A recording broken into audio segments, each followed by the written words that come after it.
Hello বন্ধুরা, welcome to চাকরি সমাধান। আজকের ভিডিওতে আমরা দেখব হচ্ছে অ্যাভারেজ বা গড়। ঠিক আছে, আগের আমরা ভিডিওগুলোতে আমরা বেসিক টু অ্যাডভান্স যেসব তোমাদের কনসেপ্ট আছে অ্যারিথমেটিকের সেগুলো কভার করছি পরপর। আগের ভিডিওতে আমরা দেখেছি রেশিও অ্যান্ড প্রপোর্শন এবং তার আগের ভিডিওতে আমরা দেখেছি পার্সেন্টেজ। তোমাদের যদি অ্যারিথমেটিকের বেসিক্স ক্লিয়ার না থাকে এই সিরিজটা পরপর দেখতে থাকো এবং চ্যানেলটাকে সাবস্ক্রাইব করে রাখো। এই ভিডিওগুলো তোমাদের তোমাদের যে আপকামিং এক্সাম আসছে WBCS মেন্স বা WBPSC মিসলেনিয়াস, তোমাদের ICDS যে এক্সাম আসছে, গ্রাম পঞ্চায়েত এক্সাম আসছে, সবই অ্যারিথমেটিক পার্ট থাকবে। সেই অ্যারিথমেটিক পার্টটাকে তোমার বেসিক থেকে কভার করা হবে। ঠিক আছে, তোমাদের যদি চ্যানেলটা ভালো লেগে থাকে চ্যানেলটাকে লাইক করে দিও, চ্যানেলটাকে সাবস্ক্রাইব করে দিও এবং ভিডিওটাকে লাইক করে দিও। ঠিক আছে, দেখো স্টার্ট করি আমরা বেসিক থিওরি দিয়ে। গড় বলতে বোঝা হয় গড়কে ইংরেজিতে বলা হয় অ্যাভারেজ। অ্যাভারেজ বলতে কি বোঝায়? ধরো দুটো সংখ্যা আছে এ আর বি, এদের যদি অ্যাভারেজ করতে বলে তাহলে এদের উত্তর হবে a প্লাস বি ডিভাইডস 2। দুটো সংখ্যার যোগফল আর যোগফলটা যতগুলো সংখ্যা আছে তত দিয়ে ভাগ। তার মানে দুটো সংখ্যা আছে বলে 2 দিয়ে ভাগ করলাম আর দুটো যোগ করে দিলাম। ঠিক আছে, একইভাবে যদি এ বি সি তিনটে সংখ্যার যদি গড় বার করতে বলে তখন আনসার হবে a plus B plus C divides by 3। চারটে সংখ্যা থাকলে এ বি সি ডি থাকলে আনসার হবে a plus B plus C plus D, মানে চারটে A plus B plus C plus D মানে হচ্ছে এ বি সি ডি যোগফল ডিভাইডস বাই 4, কারণ চারটে সংখ্যা আছে বলে 4 দিয়ে আমি ভাগ করলাম। ঠিক একইভাবে আমরা এইভাবে লিখতে পারি তাহলে অ্যাভারেজ ইকুয়ালস টু সাম মানে হচ্ছে যোগফল divide by number of observations. Number of observations, এই দেখো এখানে আমরা তাই তো করলাম, সাম মানে যোগ করলাম, নাম্বার অফ অবজারভেশন মানে যতগুলো নাম্বার আছে তত দিয়ে ভাগ করে দিলাম। একইভাবে এখানে এই জিনিসটাকে যদি আমরা ক্রস মাল্টিপ্লাই করে এখানে গুণ করে দিই তখন হয়ে যাবে কি average into number of observations, average into number of observation equals to sum. এইটুকু বেসিক তোমরা যদি ক্লিয়ার ভাবে জানো, এইটুকু বেসিক যদি ক্লিয়ার ভাবে জানো, অ্যাভারেজের যে কোনো বেসিক টু মডারেট কোশ্চেন্স তোমরা ইজিলি সলভ করতে পারবে। ঠিক আছে, চলো দেখি আমরা কয়েকটা কোশ্চেন এই ভিডিওতে আলোচনা করছি। 10টা টাইপের কোশ্চেন আলোচনা করব, 10টা হচ্ছে ডিফারেন্ট টাইপস অফ কোশ্চেন। তো ভিডিওটা পুরো দেখবে শেষ পর্যন্ত, যাতে তোমাদের প্রিলিমস এবং মেন্সের যেরকম কোশ্চেন জেনারেলি এসে থাকে সেই সব কোশ্চেন্সগুলোই 10 টাইপস অফ কোশ্চেন আমরা কভার করছি। সেই কোশ্চেনগুলো easy to moderate two hard সব লেভেলের কোশ্চেনই আমরা নিয়েছি। ভিডিওটা যত শেষের দিকে যাবে তত হার্ড কোশ্চেন্সগুলো আসতে থাকবে। ঠিক আছে, ভিডিওটা শেষ পর্যন্ত দেখবে এবং ভিডিওটা ভালো লেগে থাকলে ভিডিওকে লাইক করে চ্যানেলটাকে সাবস্ক্রাইব করে দিও। দেখো ফার্স্ট এবং আরেকটা কয়েকটা শর্টকাট জিনিস জেনে রাখো। শর্টকাট যদি জিজ্ঞেস করে the average of first N natural numbers, যদি বলে প্রথম এন সংখ্যক ন্যাচারাল নাম্বারস মানে স্বাভাবিক সংখ্যার অ্যাভারেজ কত। এবার স্বাভাবিক সংখ্যা বলতে কোন সংখ্যা বোঝায়?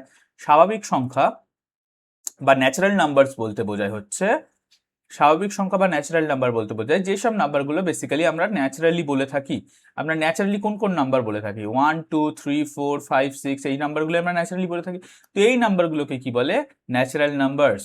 ঠিক আছে, কাউকে ধরো তুমি একটা নাম্বার জিজ্ঞেস করলে, ধরো বললে তোমার বন্ধুকে একটা নাম্বার বল, 10 থেকে 20 ভেতরে একটা নাম্বার বল, সে কি বলবে? 11 বলবে, 13 বলবে, 16 বলবে, এই নাম্বারগুলোই তো বলবে। সেই জন্যই এই নাম্বারগুলোর নাম হচ্ছে ন্যাচারাল নাম্বারস। ঠিক আছে, ধরো তুমি তোমার বন্ধুকে যদি 10 থেকে 20 ভেতর নাম্বার জিজ্ঞেস করো, সে নিশ্চয়ই 14.5 বলবে না, তাই না? এটা ন্যাচারাল নাম্বার না, এইগুলো হচ্ছে ন্যাচারাল নাম্বার। যাই হোক, the average of first N natural নাম্বারসের সূত্র হচ্ছে n প্লাস 1 ডিভাইডস 2। যদি বলে তাহলে average of first 5 natural number বার করো, তাহলে যদি জিজ্ঞেস করে কোশ্চেনে, একটা কালি চেঞ্জ করে নি, ওয়েট, যদি বলে, ধরো বললো find the average of first 5 natural numbers. ঠিক আছে, তাহলে আমার ফর্মুলা অনুযায়ী কি হবে? 5 plus 1 divides 2, n plus 1 divides 2, 5 plus 1 divides 2, এখানে 5 হচ্ছে n, তাই না? তাহলে 6 ডিভাইডস 2, তার 3 অ্যান্সার হলো। তো এখানে যদি আমি ফর্মুলা দিয়ে 3 অ্যান্সার হলো, আমি চেক করি তো আমার ফার্স্ট n ন্যাচারাল নাম্বারসের সাম এই অ্যাভারেজ 3 হয় কিনা। তাহলে ফার্স্ট আমি যদি 5টা ন্যাচারাল নাম্বার নিই, কি কি হবে? 1 2 3 4 5, তাই না? তো এদের যোগ করি, যদি যোগ করে 5 দিয়ে ভাগ করলে অ্যাভারেজ পেয়ে যাব।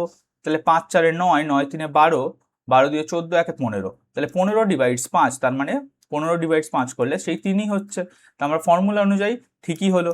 ঠিক আছে, তাহলে ফর্মুলাটা মনে রাখতে হবে n প্লাস 1 ডিভাইডস 2। যদি বলে average of first n even numbers, even number মানে জোড় সংখ্যা, জোড় সংখ্যার অ্যাভারেজ হয় ফার্স্ট n ইভেন নাম্বারস হচ্ছে n প্লাস 1। যদি বলে find the average, find the average of first 14 even numbers, ঠিক আছে, তখন আনসার হয়ে যাবে 14 + 1 = 15। ঠিক আছে, এটা তুমি নিজে চেক করে দেখতে পারো। ফার্স্ট এন ইভেন নাম্বারস কি, ইভেন নাম্বার স্টার্ট হয় 2 থেকে, 2 4 6 8 এরকম করে যদি তুমি 14টা নাম্বার নাও, তাদের অ্যাভারেজ বার করো, তাদের সরি তাদের অ্যাভারেজ সবসময় 15ই বেরোবে। মানে ফর্মুলা কি, n+1। একইভাবে যদি ফার্স্ট এন অড নাম্বারস বলে তখন ফর্মুলা হয়ে যাবে n। এই তিনটে জিনিস মনে রাখবে। ন্যাচারাল হলে n+1/2, এগুলো সবসময় কিন্তু ফার্স্ট, এই ফার্স্ট শব্দটা ইম্পর্টেন্ট। হ্যাঁ, ইভেন নাম্বার হলে n+1 এবং অড নাম্বার হলে n। এই তিনটে ফর্মুলা তোমাদের মনে রাখতে হবে, এগুলো খুব সিম্পল জিনিস। এবং যদি গতিবেগের গড় গতিবেগ বার করতে বলে, ধরো দুটো জিনিস আছে, কোনো জিনিসটা x স্পিডে যাচ্ছে, কোনো জিনিসটা y স্পিডে যাচ্ছে, তখন তাদের, আর হ্যাঁ দুটো জিনিসই ইকুয়াল ডিস্টেন্স কভার করছে, ঠিক আছে, ইকুয়াল ডিস্টেন্স কভার করছে। ধরো একটা বাস x স্পিডে যাচ্ছে, একটা ধরো ট্রেন y স্পিডে যাচ্ছে, এবং দুটোই ইকুয়াল ডিস্টেন্স কভার করছে, তখন তাদের অ্যাভারেজ স্পিডের ফর্মুলা হয়ে যাবে average speed is equals to 2xy divides by x plus y। এইটুকু ফর্মুলা শুধু মনে রাখতে হবে, 2xy divides by x plus y। আমরা যখন টাইম স্পিড ডিস্টেন্সের চ্যাপ্টার করব, তখন এই থিওরিতে এই পার্টটা বলে দেবো যে কি করে এটা আসছে। ঠিক আছে, এটাও একটা ছোট্ট জিনিস, এইটুকুনি মাথা রাখবে। ঠিক আছে, ব্যাস, এটা মনে রাখার দরকার নেই। লাস্ট কোশ্চেন, লাস্ট যেটা লেখা আছে, তুমি মনে রাখতে চাও মনে রাখতে পারো, বাট এই তিনটে জিনিস মনে রাখবে। এগুলো তোমরা মানে ফর্মুলা না ইউজ করেও করতে পারো, তখন একটু টাইমটা বেশি লাগবে। ঠিক আছে, তুমি যদি জানো ফার্স্ট ইন ন্যাচারাল নাম্বারসের অ্যাভারেজ n+1/2 হয়, তুমি এগুলো খাতাতেও লাগবে না, তুমি জাস্ট এগুলো ব্রেনে সলভ করে নিতে পারবে। কারণ যে নাম্বারগুলো বলবে সেটাকে 1 দিয়ে যোগ করবে, করে 2 দিয়ে ভাগ করে দেবে, আনসার বেরিয়ে যাবে। ঠিক আছে, না হলে তোমাকে সেই নাম্বারগুলো পরপর লিখতে হবে, লিখে যোগ করতে হবে, করে আবার ভাগ করতে হবে। তো সেটা একটু টাইম টেকিং প্রসেস। আমরা এক্সামের টাইমটা একটু লিমিটেড থাকে, তো সেই জন্য আমরা শর্টকাট একটা দুটো জিনিস জেনে রাখবো। ঠিক আছে, বাকি আমাদের বেসিক্সের ওপরই সব কোশ্চেন্স হয়ে যাবে। দেখো আমরা স্টার্ট করি। ফার্স্ট কোশ্চেন দেখো, the average of the following numbers, average বার করতে বলেছে 10 20 30 45 50, এই পাঁচটা নাম্বারের অ্যাভারেজ বার করতে বলেছে। তা আমি কি জানি, অ্যাভারেজ ইকুয়ালস টু, প্রথমে আমি বেসিক দিয়ে বলছি, তারপরে একটুখানি আমি একটা ট্রিক্স বা শর্টকাটও বলতে পারো, সেটাও দেখিয়ে রাখছি কি করে বার করতে হয়। প্রথমে বেসিক দেখো, আমি যদি এই কটা নাম্বারকে যোগ করি, যোগ করে 5 দিয়ে ভাগ করি, তাহলে আমার আনসার বেরিয়ে যাবে অ্যাভারেজ, তাই না? 10 আর 20 30 হয়, 30 30 60 হয়, 60 40 100 হয়, 100 এবং 50 150 হয়। তাহলে আমার যোগফল কত হচ্ছে 150। এইটুকু তোমরা মুখেই করতে পারো আশা করি, এবং না করতে পারলে তোমাদের ক্যালকুলেশন খুবই দুর্বল আছে, ক্যালকুলেশনের উপর একটু কাজ করো, একটু প্র্যাকটিস করো, ক্যালকুলেশন একটু স্ট্রং করতেই হবে পরীক্ষার আগে। তাহলে অ্যাভারেজ কত হয়ে গেল, 30 হয়ে গেল। তাহলে এখানে আমার 30 হচ্ছে আনসার। এবার শর্ট ট্রিক্সটা দেখো, যখনই এরকম নাম্বার সেম গ্যাপে গ্যাপে বাড়বে, ঠিক আছে, সেম গ্যাপে গ্যাপে বাড়বে, ধরো তোমাদের আমি বুঝাচ্ছি, বুঝিয়ে বলছি। দেখো 10 থেকে 20 বেড়েছে, কত হয়েছে +10, 20 থেকে 30 বেড়েছে +10, 30 থেকে 40 করতে গেলে +10 করতে হয়, একেবারে 40 থেকে 50 করতে গেলে +10 করতে হয়। ঠিক আছে, এরকম যখন স্পিড মানে ইকুয়াল ডিস্টেন্সের জিনিসগুলো বাড়তে থাকে, তখন তাকে বলা হয় এপি বা অ্যারিথমেটিক প্রোগ্রেশন। অ্যারিথমেটিক প্রোগ্রেশন, বুঝতে কারো অসুবিধা হওয়ার কথা নয়। যখন দুটো নাম্বারের ভেতর মানে ডিফারেন্সটা ইকুয়াল হয়, মানে 10 10 10 10 করে বাড়ছে, তখন সেটাকে বলা হয় অ্যারিথমেটিক প্রোগ্রেশন। এবার অ্যারিথমেটিক প্রোগ্রেশনে থাকলে অ্যাভারেজ হয় সব সময়, যে মিডল নাম্বারটা থাকে তাদের অ্যাভারেজ হয়। দেখো এখানে যে মিডল দেখতে গেলে, দেখো লাস্ট থেকে দুটো, লাস্ট থেকে দুটো, এই দুটো বাদ দিলে মাঝখানে এই নাম্বারটা পড়ে থাকছে, তো এটাই হয়ে যাবে সব সময় অ্যাভারেজ। ঠিক আছে, ধরো আমি তোমাকে আরেকটা এক্সাম্পল দিয়ে বলছি। ধরো অ্যারিথমেটিক প্রোগ্রেশনে আছে এমন আরো কয়েকটা সংখ্যা নাও, 31 33 35 37 39 41 43। ঠিক আছে, আমি এখানে কতগুলো নাম্বার নিলাম, 7টা। তোমাকে যদি এগুলোর অ্যাভারেজ বার করতে বলে, তুমি এগুলোকে যোগ দিয়ে ভাগ করা, যোগ করে ভাগ করার কোনো দরকার নেই। তুমি কি দেখবে আগে নাম্বারগুলো অ্যারিথমেটিক প্রোগ্রেশনে আছে কিনা, মানে প্রত্যেকটা নাম্বারের ভেতর ডিফারেন্স সেম কিনা। দেখো এখানে +2 করলে এটা হচ্ছে, এখানে +2 করলে এটা হচ্ছে, একইভাবে +2 +2 +2 অ্যান্ড +2। ঠিক আছে, তা প্রত্যেক নাম্বারের মধ্যে ডিফারেন্স হচ্ছে 2 2 করে। তার মানে কি, এটা অ্যারিথমেটিক প্রোগ্রেশনে আছে। অ্যারিথমেটিক প্রোগ্রেশনে থাকলে কি করব, আমরা মিডল নাম্বারটাকে খুঁজে বার করব। এটা হচ্ছে এখানে মিডল নাম্বার, কারণ এদিকে 3টে এদিকে 3টে, বাদ দিলে এটা পড়ে থাকছে, তো এটাই হয়ে যাবে এই নাম্বারগুলোর অ্যাভারেজ। তুমি করে চেক করতে পারো, এবং যদি অ্যান্সার না আলাদা কিছু বেরোয় তুমি আমাকে কমেন্ট করেও জানাতে পারো। ঠিক আছে, তা ফর্মুলা কি শিখলে, অ্যারিথমেটিক প্রোগ্রেশনে থাকলে সবসময় মিডল নাম্বারটাই অ্যাভারেজ হয়ে যায়, middle number is equals to average. ঠিক আছে। নেক্সট কোশ্চেন দেখো, what is the average of first 50 natural numbers. তো আমরা ফর্মুলা দেখে নিয়েছি, শর্টকাট কি, ফার্স্ট 50 ন্যাচারাল নাম্বারসের ফর্মুলা হচ্ছে n+1 ডিভাইডস 2, তাই না? দেখো আমি ফার্স্ট স্লাইডে তোমাদের যে জিনিসটাই বোঝালাম সেটাই, এই যে average of first n natural numbers. তো average of first n natural নাম্বারসের ফর্মুলা হচ্ছে n+1 ডিভাইডস 2। তাহলে এখানে আমার আছে কত, 50টা নাম্বার, তাহলে n কত 50, তাহলে অ্যান্সার কত হবে 50 + 1 ডিভাইডস 2, তার মানে কি 51 ডিভাইডস 2, তার মানে হচ্ছে 25.5। তাহলে আমার হচ্ছে অপশন বি হচ্ছে রাইট আনসার। নেক্সট কোশ্চেনে যাব। নেক্সট কোশ্চেন বলছে the average of first 10 even numbers. Even নাম্বারের ফর্মুলা, ইভেন নাম্বারের ফর্মুলা কি ছিল, ইভেন নাম্বারের ফর্মুলা ছিল হচ্ছে n+1। দেখো আরেকবার দেখে নাও, সেই পেজটাতেই যাই। দেখো average of first n even numbers, even number হচ্ছে n+1। তাহলে এখানে আমার n কত, আমার যে কোশ্চেন নাম্বারটা দেওয়া আছে সেটাই আমার n। তাহলে ফার্স্ট 10 ইভেন নাম্বারস বলেছে, তাহলে n = 10। তাহলে তোমার ফর্মুলা অনুযায়ী অ্যাভারেজ হওয়ার উচিত n+1। তাহলে n যখন 10, তাহলে আনসার হবে 10+1, তার মানে 11 আনসার হবে। তো 11 হচ্ছে রাইট আনসার। একইভাবে আমরা পরের কোশ্চেনে যাই। পরের কোশ্চেন বলছে the average of first 5 numbers is 20। এগুলো হচ্ছে এবার মডারেট কোশ্চেন, প্রথম 3টে ছিল ইজি কোশ্চেন, এবার নেক্সট 4টে কোশ্চেন মডারেট থাকবে, লাস্টের 2-3টে কোশ্চেন হার্ড থাকবে। ঠিক আছে, পুরো ভিডিওটা ভালো করে দেখবে। দেখো the average of first 5 numbers is 20, মানে যে কোনো 5টা নাম্বার আছে তাদের অ্যাভারেজ করলে কত হয়, 20 হয়। খুব ভালো কথা। বলছে if 4 of this are 15, 25, 10 and 30, find the fifth number. ঠিক আছে, দেখো অ্যাভারেজ যদি 5টা নাম্বারসের 20 হয়, তাহলে আমরা জানি sum equals to average into number of observation. এইটুকুন আমি প্রথমে বলেছিলাম। তা সাম ইকুয়ালস টু কত হবে এখানে, এখানে আমি 5টা নাম্বারের যদি যোগফল বার করতে পারি, এই দুটো গুণ করে দিলেই হয়ে যাবে, কারণ অ্যাভারেজ 5 আর নাম্বার অফ অবজারভেশনস কত, না সরি অ্যাভারেজ 20 আর নাম্বার অফ অবজারভেশন 5, তাই না?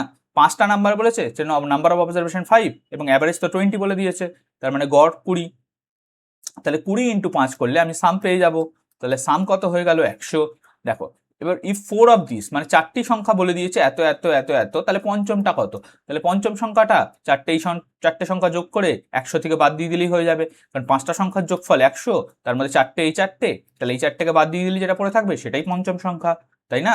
তাহলে কত হয় যোগ করলে, 15 আর 25 যোগ করলে 40 হয়, 40 আর 10 50 হয়, 50 আর 30 যোগ করলে 80 হয়। তাহলে এখান দিয়ে আমি 80 বাদ দিয়ে দিলে যে নাম্বারটা পড়ে থাকবে সেটাই হচ্ছে ফিফথ নাম্বার, তাই না? আরেকবার এক্সপ্লেন করে দিচ্ছি, ভালো করে দেখো। সেটাই হচ্ছে ফিফথ নাম্বার বা পঞ্চম সংখ্যা। তাহলে আমার এখানে অপশন বি হবে রাইট আনসার। তো এখানে আমি কি করে করলাম, দেখো the average of first 5 numbers is 20 বলে দিয়েছে। প্রথম 5টি সংখ্যার গড় হচ্ছে 20 এবং 4টি সংখ্যা বলে দিয়েছে, তাদের মধ্যে 15, 25, 20 আর 10, 10 আর 30, তাই না? তাহলে বলছে পঞ্চম সংখ্যাটি কত। তা 5টা সংখ্যার গড় যদি 20 হয়, 5টা সংখ্যা তাহলে গুণফল কত হবে, এই যোগফল কত হবে, যোগফল হবে 20 × 5, মানে তাদের গুণ করে দিলেই যেটা হবে সেটাই হচ্ছে যোগফল, তাই না? সাম বা যোগফল হয়ে গেল 100। তা 5টা সংখ্যাকে যোগ করলে 100 হয়, এইটুকুনি আমি বুঝে গেছি ফার্স্ট লাইনটা পড়েই।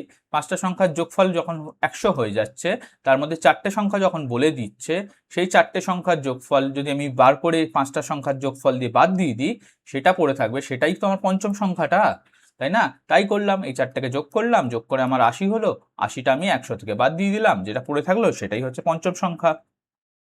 নেক্সট কোয়েশ্চেন দেখো, a person travels to a city at a speed of 40 km/h, মানে একজন পার্সন একটা জায়গা থেকে আরেকটা জায়গায় গেছে হচ্ছে 40 km/h স্পিডে, and returns along the same route, মানে সেই রাস্তাতেই আবার ফিরেছে, যত দূর গেছিল, মানে এ সিটি থেকে ধরো বি সিটিতে গেছিল, আবার বি সিটি থেকে এ সিটিতে সে ফিরেছে। তার মানে কি, তার মানে সে ইকুয়াল ডিস্টেন্স কভার করেছে, তাই না? যাওয়ার সময় যতটা ডিস্টেন্স কভার করেছে, আসার সময় সেম ডিস্টেন্স কভার করেছে, এইটুকু আমি বুঝতে পারলাম। ঠিক আছে, এবং আসার সময় তার স্পিড ছিল 60 km/h, এতটা বুঝতে কোনো অসুবিধা নেই। আরেকবার পড়ছি, a person travels to a city at a speed of 40 km/h, তার মানে এ থেকে বিতে গেল 40 km/h এবং returns along the same route, মানে একই পথে 60 km/h বেগে তিনি ফিরে এসছে, বি থেকে এতে এসছে 60 km/h। তার মানে যাওয়ার সময় ধরে নাও বাসে গেছিল, আসার সময় ধরে নাও ট্রেনে এসছে, সেই জন্য স্পিডটা একটু বেশি পেয়েছে। যাই হোক, what is the average speed of the whole journey? Average speed কত হবে? আমরা দেখেছিলাম অ্যাভারেজ স্পিডের ফর্মুলা হচ্ছে 2xy divides x plus Y, তাই না? আরেকবার দেখে নাও, এই দেখো অ্যাভারেজ স্পিডের ফর্মুলা আমি কি দেখেছিলাম, এই যে if the equal distances are covered at speed x and speed y then average speed is equals to 2xy divides by x plus y, তাই না? তাহলে আমার এখানে x কত? আমার কোশ্চেনে x হচ্ছে x হচ্ছে 40 এবং y হচ্ছে 60। তাহলে x 40 y 60, তাহলে এটাকে আমি ক্যালকুলেট করবো কত, 2 ইন্টু 40 ইন্টু 60 ডিভাইডস 40 প্লাস 60, তাই না? তা 2 ইন্টু 40 ইন্টু 60টাকে এইভাবেই লেখো, আর 40 ইন্টু 60 করলে 40 প্লাস 60 করলে 100 হয়ে যায়। এই শূন্যর সাথে এই শূন্য কেটে যাবে, এই শূন্যর সাথে এই শূন্য কেটে যাবে, তোমার কাছে পড়ে থাকবে 2 ইন্টু 4 ইন্টু 6, মানে 4 দুগুণে 8, 8 6 48। তাহলে 48 কিলোমিটার পার আওয়ার হচ্ছে তার অ্যাভারেজ স্পিড। অপশন এ হচ্ছে রাইট অ্যান্সার। বুঝতে পারলে? নেক্সট কোশ্চেন দেখো, অবশ্যই এটা যখন ইকুয়াল ডিস্টেন্স বলবে তখনই এই ফর্মুলা লাগবে, অন্য ক্ষেত্রে কিন্তু এই ফর্মুলা লাগবে না। এই জিনিসটা সব সময় মাথায় রাখবে, যখনই সে একই দূরত্ব যাবে এবং সেই দূরত্বই ফিরে আসবে, ঠিক আছে? মানে একই দূরত্বটা সব সময় এক হতেই হবে, ঠিক আছে? দূরত্ব এক না হলে এই ফর্মুলা লাগবে না। নেক্সট দেখো, the average of question number 6 বলছে the average of 10 students is 15 years. average of 10 student মানে 10টা স্টুডেন্ট আছে, তাদের অ্যাভারেজ গড় বয়স কত? 15 বছর। if the teacher's age মানে যদি শিক্ষকের বয়স is included মানে যোগ করা হয়, the average age becomes 16 years. তাহলে যদি টিচারের এজটা অ্যাড করে দেয়, প্রথমে আমার কি ছিল, শুধু স্টুডেন্ট ছিল, স্টুডেন্ট কত ছিল? 10 জন, 10 জন স্টুডেন্টের অ্যাভারেজ কত ছিল? 15। নাম্বার অফ স্টুডেন্ট কত? 10 জন, অ্যাভারেজ কত? 15। বলছে if the teacher's age is include, যদি শিক্ষকের বয়স যোগ করা হয় তবে গড় বয়স 16 হয়ে যায়। তাহলে নতুন অ্যাভারেজ কত? দেখো এখানে টিচার প্লাস স্টুডেন্ট, তার মানে এখন টিচার প্লাস স্টুডেন্টের অ্যাভারেজ ক্যালকুলেট করছি। তাহলে এখন নাম্বার অফ কত হয়ে যাবে? দেখো আগে 10 জন ছিল, এখন 11 জন নিশ্চয়ই হয়ে গেছে, 10 জন স্টুডেন্ট, একজন টিচার, তাহলে 11 জন, এবং নতুন অ্যাভারেজ হয়ে গেছে 16, তাই না? তাহলে বলছে শিক্ষকের বয়স কত? তাহলে আগের যোগফলটা বার করো, নতুন যোগফলটা বার করো, দুটোকে বিয়োগ দিয়ে দাও, তাহলেই শিক্ষকের বয়স। কারণ বয়সটা চেঞ্জ হচ্ছে, কারণ অ্যাভারেজটা চেঞ্জ হচ্ছে যাতে শিক্ষকের বয়স যোগ করা হচ্ছে বলি। শিক্ষকের বয়সটা বার করতে গেলে এটার অ্যাভারেজ, এটার যোগফল বার করো। তাহলে সামের আমরা ফর্মুলা কি জানি? Number into average. তাহলে 10 ইন্টু 15। পুরানো যখন স্টুডেন্ট ছিল তখন শুধু 10টা স্টুডেন্টের টোটাল বয়স ছিল 150 বছর। একইভাবে যখন টিচার প্লাস স্টুডেন্ট করা হচ্ছে মানে শিক্ষকের বয়স যোগ করা হচ্ছে, তখন অ্যাভারেজ, তখন সাম কত হয়ে যাবে? নতুন সাম হবে 16 ইন্টু 11। 16 ইন্টু 11 করলে কত হয়? 176, তাই তো? যখন টিচার প্লাস স্টুডেন্ট করা যাচ্ছে তখন 11 জনের মোট বয়স হয়ে যাচ্ছে 176। আগে 10 জন স্টুডেন্টের মোট বয়স ছিল 150। তাহলে teacher's age is equals to এটা মাইনাস এটা, কারণ এটা যোগ হচ্ছে বলেই তো সামটা বেড়ে যাচ্ছে না, টিচারের বয়স তো যোগ হচ্ছে বলে এখানে সামটা বেড়ে যাচ্ছে, তো সেটা বাদ দিয়ে দিলাম, টিচারের বয়স পেয়ে যাবো 26 ইয়ার্স হচ্ছে আমার অ্যান্সার। বুঝতে পারলে? কোনো ফর্মুলার দরকার নেই, জাস্ট তোমার কনসেপ্ট ক্লিয়ার হতে হবে, ঠিক আছে? দেখো নেক্সট কোশ্চেনে যাই আমরা। কোনো কোশ্চেন যদি তোমরা বুঝতে না পারো কমেন্ট করে জানিও, আমরা পরের যখন পার্ট করব, আমরা এই সিরিজে এই পার্টে আমরা বেসিক টু মডারেট যেভাবে করছি সব চ্যাপ্টারে, যেমন তোমরা পড়লাম না, পার্সেন্টেজ, রেশিও, প্রপোর্শন অলরেডি চ্যানেলে কভার করা আছে। এটা হচ্ছে তোমার কিসের ভিডিও? এটা হচ্ছে গড় বা অ্যাভারেজের ভিডিও। এরপরে আসবে হচ্ছে প্রফিট অ্যান্ড লস, তারপরে আসবে হচ্ছে সিম্পল ইন্টারেস্ট, কম্পাউন্ড ইন্টারেস্ট, তারপরে টাইম অ্যান্ড ওয়ার্ক, এবং প্রত্যেকটা চ্যাপ্টার পরপর আসবে। তোমাদের পাটিগণিতের পুরো সিলেবাস আমরা এখানে বেসিক টু মডারেট কভার করাবো, এবং পুরো সিলেবাসটা একবার কভার হয়ে গেলে আমরা মডারেট টু হার্ড কোশ্চেন করাবো, ঠিক আছে? একটু কমপ্লেক্স যেগুলো কোশ্চেন, যেখানে 2-3টে চ্যাপ্টার একসঙ্গে কাজে লাগবে, তখন সেই কনসেপ্টগুলো আমরা করব। যাই হোক, সেই জন্য আমরা বেসিক্স টু মডারেট যে ফাউন্ডেশন যে সিরিজটা করছি, এটা পুরোটা দেখো। তোমাদের যে কোনো এক্সাম তোমরা দিচ্ছ, ধরো WBCS দিচ্ছ, WBPSC মিসলেনিয়াস দিচ্ছ, আপকামিং যে তোমাদের গ্রাম পঞ্চায়েত আছে সেটা দিচ্ছ, কিংবা ICDS সুপারভাইজার এক্সাম দিচ্ছ, সব চ্যাপ্টার, সব সিলেবাসেই তোমার অ্যারিথমেটিকের একটা বড় পোর্শন আছে। তো অ্যারিথমেটিক তোমাদের স্ট্রং করতে হবে। অ্যারিথমেটিক স্ট্রং করতে গেলে তোমাদের বেসিক থেকে জিনিসগুলো শিখতে হবে, সেই জন্য এই সিরিজটা পুরোটাই দেখবে, ঠিক আছে? এবং ভালো লেগে থাকলে চ্যানেলটাকে সাবস্ক্রাইব করে দেবে। কোনো চ্যাপ্টারে যদি কোনো কোশ্চেন তোমার বুঝতে অসুবিধা হয়, তুমি আমাকে কমেন্ট করে দিতে পারো ইউটিউবে, কিংবা ইনস্টাগ্রাম কিংবা টেলিগ্রামে আমাকে জানাতে পারো। সেই টাইপের কোশ্চেন্স আমরা পরের ভিডিওতে বেশি করে কভার করবো, আরো সুন্দর করে এক্সপ্লেন করার চেষ্টা করব। দেখো নেক্সট কোশ্চেন দেখো, বলছে the average weight of 8 men increases by 2 kilo তাহলে 8জন মানুষের ওজন 2 কিলো করে বেড়ে গেল, মানে অ্যাভারেজ বেড়ে গেল, গড় 2 কিলো করে বেড়ে গেল। কি করে বেড়ে গেল? যখন a man weighing 50 kilo replaces a new man. আগে ভালো করে কোশ্চেনটা বোঝো। 8জন মানুষ আগেও ছিল, এখনো 8জন মানুষই আছে। কি হয়েছে? তাদের গড় 2 কিলো করে বেড়ে গেছে। কেন বেড়ে গেছে? যখন এখান থেকে একটা মানুষকে বাদ দিয়ে দিয়ে একটা 50 কিলোর মানুষকে যোগ করা হয়েছে। খুব ভালো করে বুঝলে? তো 8জনের গড় যখন 2 কিলো করে বেড়ে গেছে, তাহলে সাম কতটা বেড়েছে? নতুন সাম বেড়েছে হচ্ছে, নতুন সাম বেড়েছে হচ্ছে, সাম বেড়েছে হচ্ছে তোমার 8 ইন্টু 2, মানে 16 কিলো বেড়েছে সাম, তাই না? আগে যে সাম ছিল, এখন তার গড় যেহেতু 2 কিলো করে বেড়েছে, তাহলে আমরা জানি সাম তোমার কি বলে average into number of observation করলে আমরা সাম পেয়ে যাই। ঠিক একইভাবে 16 কিলো ওজন বেড়েছে। ঠিক আছে, বলছে find the weight of new man. তাহলে নিউ ম্যান ওজন কত?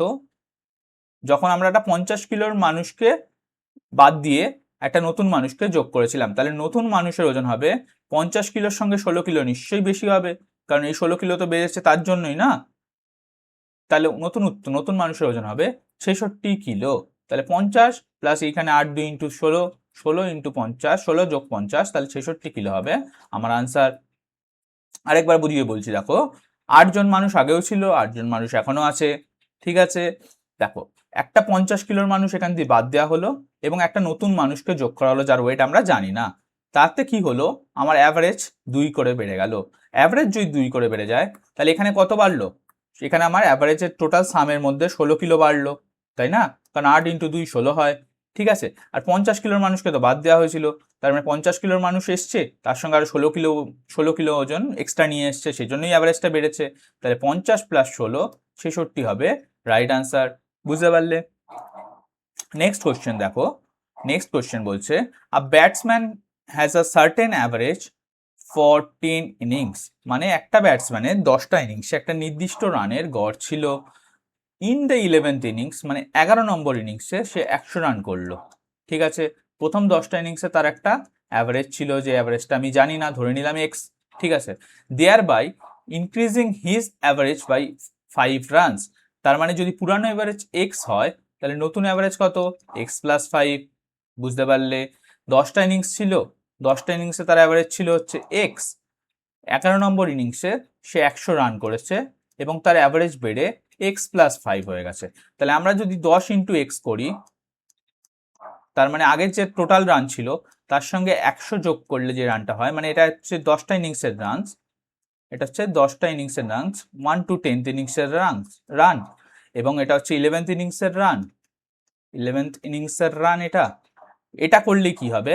টোটাল রান 11 ইনিংসে কত রান করেছে, তো 11 ইনিংসে তার গড় যখন এক্স প্লাস 5 হয়ে গেছে, তাহলে 11 ইন্টু এক্স প্লাস 5ই হবে। বুঝতে পারলে?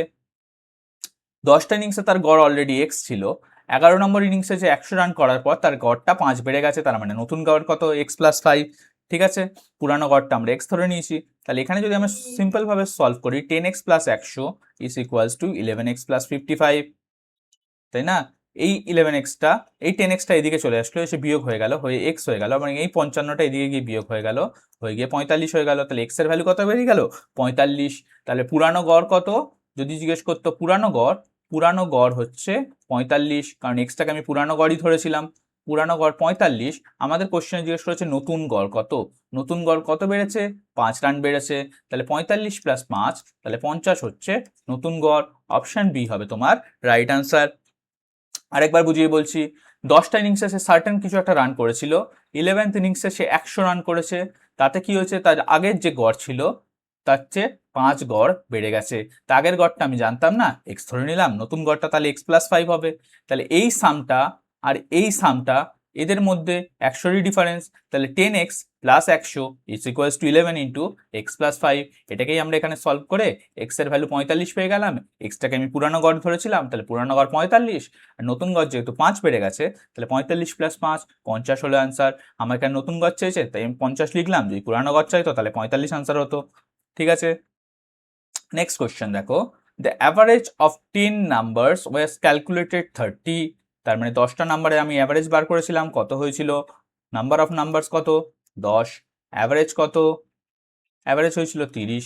Letter it was found that a number 15 was wrongly read by 51। মানে একটা পরে দেখা গেল 15 সংখ্যাটিকে ভুল করে 51 পড়া হয়েছিল। ঠিক আছে, 15 সংখ্যাটিকে 51 পড়া হয়েছিল। তাহলে আমার যদি যেখানে আমার 15 লেখার দরকার সেখানে আমি কি লিখেছিলাম 51, তাহলে 51টা ভুল, 51টা বাদ দিতে হবে, 15টাকে যোগ করতে হবে, তাই না? যে জিনিসটা ভুল সেটাকে বাদ দিয়ে দিতে হবে, আর যেটা ঠিক সেটাকে যোগ করতে হবে। কার সাথে যোগ বিয়োগ করবে? তুমি আগে সাম করে নাও, সামের সাথে যোগ বিয়োগ করো। তাহলে 10টা নাম্বারের আগে কত সাম হয়েছিল? 300, 300-র মধ্যে 51 রিডিংটা ভুল ছিল, তো 51 রিডিংটা বাদ দিয়ে দিলাম, 249 হয়ে গেল, তার সঙ্গে 15 যোগ করে দিলাম, তাই না? তার সঙ্গে 15 যোগ করলে হয়ে গেল 264। তাহলে এটা হচ্ছে অ্যাকচুয়াল সাম, এটা ছিল ভুল সাম, তাই না? ভুল যোগফল ছিল এটা, এবং ঠিক যোগফল হলো এত। তাহলে ঠিক অ্যাভারেজ বার করতে বলেছে, সঠিক গড় হবে এটা ডিভাইডস 10, কারণ নাম্বার তো আমার অলরেডি 10টাই আছে। তাহলে 264 ডিভাইডস 10 করলে কত হয়?